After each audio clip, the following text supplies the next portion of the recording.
wa muntu w'abantu media tukaali ni mukyala Elizabeth Bukayi mukyala Wilson Bukayi era wano we tuli kwogerera tuli mu iddiiro lye oba sitting room ye nene ennumba gyali kuwayako gye baagula kyentoyire mu kibaire kirala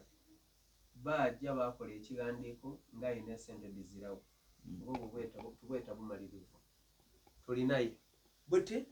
tujja kwogera ku mboozi ya Jackie Bukayi edda kututwalira ddakiika 10 daatumala. Jackie Bukayi bw'asinga mu Uganda yona yona President Museveni yabaga ekirabo eky'emmotoka era yajja ku university buti omuntu yandyenze omubone ali mu Uganda nenza w'eiwanga yanyenze okutegeera buti Jackie Bukayi yamala yakomawo aliga buti saawa eno ayenda kutegeera Jackie omuntu eyasinga mu Uganda yona yona aliwa bw'amaliriza emisomo gye yamala yakola koosi ki naawe we tuli yanziza sebo mbagano Jackie Bukayi ono Katonda yatuyamba nti mulokole ayenda ino Katonda we yagumira ku kigambo ekyo okutuusa Katonda lwe yatwanukula twena kubanga atwenda ino tiyatuswaza Jackie tiyamala n'amera magawa niyepanka niyedundeza ng'abandi kuba yali baire yewaga nsinze mu Uganda nimye kwenoni nga ndi muti emyaka egyo omwana okuba nti ali kujja mu Germany kale okuniina enoni nga yali kujja lw'amagezi yali baire nga yepankula ino aye yali muwala muyikayikamu neye bwe yajja yayagaana Pastor Kasango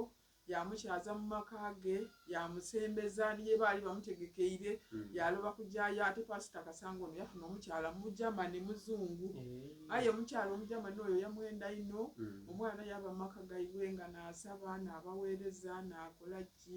bamutwala ku ne London kwegamba bamwenda ino yaba muyikayika mu emyezi gye yamalayo 2 yajja okwira nga twena tuzira kutya kwona era bwe yaira yajja ku university yasoma amateeka yagamala bulungi Katonda yatwanukula yafuna omuko era yajja ne kwero DC kona yasoma kwegano buti omuko yaida ano yamwandula lwakuba ebiseera bibaire bitono tusobola ebanooneza bifaanani aye nga omuko yamwandula era buti bazaala abaana 4 amina kwegano buti Jackie Katonda yatuyamba ya engeri gyali omwana wa Honorable Kadaga yamusembeza ino n'omwana ono yena yaba wampisa yaloba kwedundeza kuba nze ndi mwana wa Honorable kabiri anankoba ku mwana yaba wampisa yakula naye ku parliament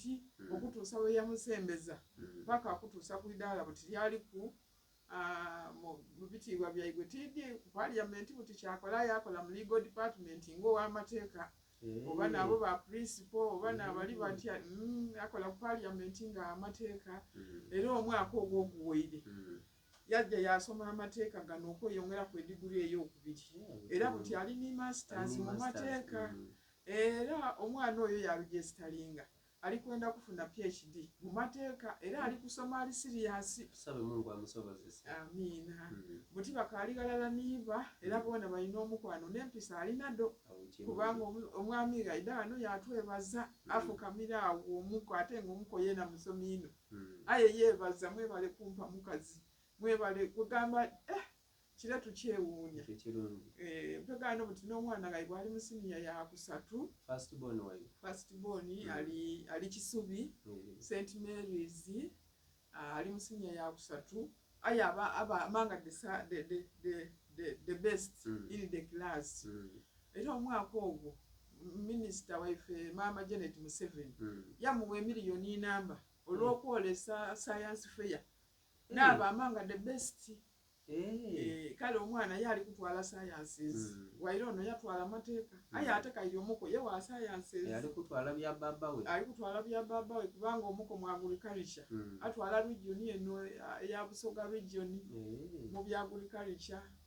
kale abantu batukoze bulungi buti omwana ayibwa okubiri muwala ni mase mulungi alina bisunsa girls yanjire omwaka guno era yena bawumwire yena ali kusoma bulungi buti owookusatu ali St Savio era ye nakusoma bulungi ali mu kyakusatu era nakulembera buti babigayibwe yali bayire tulina yigana asomera ku the Great Salvation wano igenda ku Madivani Village ali wano ku Madivani Village ali mu middle class era ye nasoma bulungi